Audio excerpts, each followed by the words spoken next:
Gram panchayat Parthu निर्वाचन क्षेत्र संख्या 3 के पूजनीय ग्रामीण जनता से हाथ जोड़कर नम्र निवेदन है कि एक बार फिर से सरपंच पद की सुयोग्य, कर्मठ, शिक्षित, न्यायप्रिय एवं सामाजिक महिला उम्मीदवार विजयंती माला पति संतोष कुमार यादव को चुनाव चिन्ह बल्ब छाप क्रमांक संख्या 4 पर मुहर लगाकर भारी से भारी मतों से विजयी बनावे, सरपंच बनावे, ताकि सबका साथ, सबका विकास और सबके साथ न्याय हो सके। विजयंती माला जिंदाबाद जिंदाबाद जिंदाबाद, बल्ब छाप जिंदाबाद जिंदाबाद जिंदाबाद, संतोष भैया जिंदाबाद जिंदाबाद जिंदाबाद, ग्राम पंचायत पार्थू क्षेत्र संख्या 3 की जनता जिंदाबाद जिंदाबाद जिंदाबाद। बसौरी सुंदरपुर चाहता, चेला जवन पूरा भरपूर चाहता,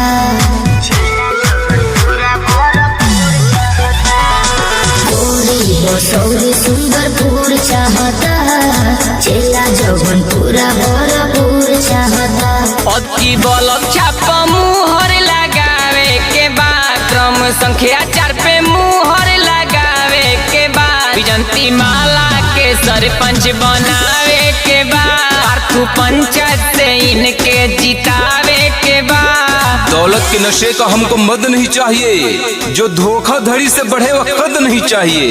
जी हाँ, दौलत के नशे का हमको मद नहीं चाहिए, जो धोखाधड़ी से बढ़े वह कद नहीं चाहिए। जनता के आदेश पे मैदान में उतरे हैं, तिजोरी भरने के लिए हमें यह पद नहीं चाहिए। जहाँ देखिए बल्ब छाप वही लगाइए मोहर आप, जन जन की यही पुकार विजयंती माला अब की बार, जन जन की यही पुकार संतोष भैया अब की बार। आपकी सरपंच कैसी हो विजयंती माला जैसी हो। रिकॉर्डिंग बाय साउंड ट्रैक बारू। जनता लोग प्यार बरसइबे करे, इन्हीं के अब की जीतइबे करे।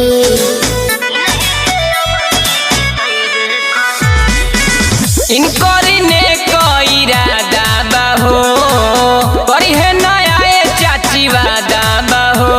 अति बल्ब छाप मुहर लगावे के बाद क्रम संख्या 4 पे मुहर लगावे के बाद विजयंती माला के सरपंच बनावे के बाद पार्थू पंचायत से इनके जितावे के बाद। सबका साथ, सबका विकास, सबके साथ न्याय किया है, सबके समस्याओं के समाधान का प्रयास किया है। जी हाँ, सबका साथ, सबका विकास, सबके साथ न्याय किया है, सबके समस्याओं के समाधान का प्रयास किया है।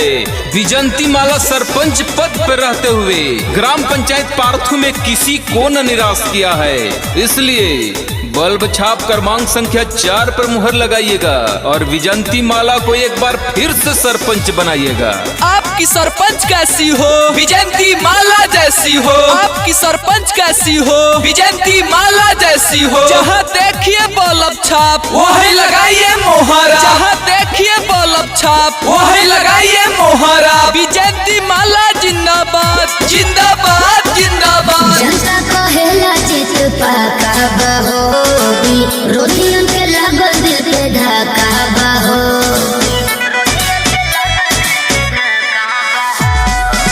जनता के बाटे यारा मनवानु हो, बल्ब छाप निशानवानु हो। अति बल्ब छाप मुहर लगावे के बाद क्रम संख्या 4 पे मुहर लगावे के बाद विजयंती माला के सरपंच बनावे के बाद पार्थू पंचायत से इनके